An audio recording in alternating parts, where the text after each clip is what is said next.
בואו מהר. אתה שומע? או שאתה חרש? אתה שומע?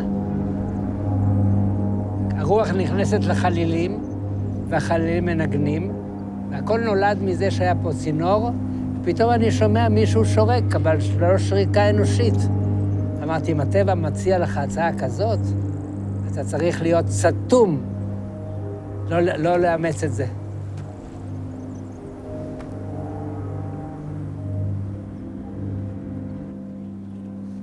הטבע הוא הבוס הגדול שלי. אני בא למקום, והמקום אומר לי. אני שומע את המקום. איך בן אדם מרגיש שהטבע מדבר אליו? תסביר לי מה קורה שם, מה זה אומר? תסביר לי, מה זה? אתה לא תוכל להבין את זה. אתה לא תוכל להבין את זה. רק מי שבאמת אומן אמיתי יבין את זה. אני לא יכול להסביר לך. אבא, תהיה חמוד, מספיק. אני נורא חמוד.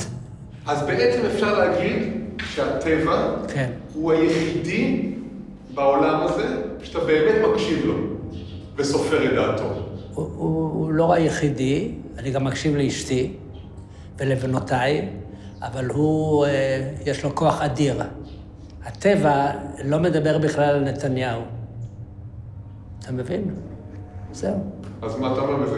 אז אני אומר ששם אני לא צריך להקשיב לטבע. בסדר, עזוב אותי מהנודניק הזה עכשיו נתניהו, אנחנו באנו לדבר על האמנות שלך.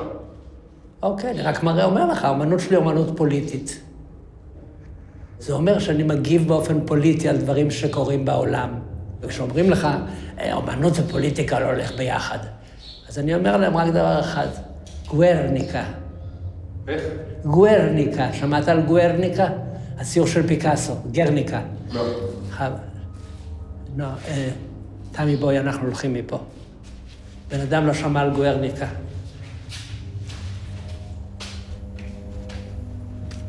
אני מוכן בחינם לתת לך קורס באמנות. בחינם, ממש. פשוט זה בושה וחרפה שבן אדם לא יודע שתמונה של פיקאסו גרניקה.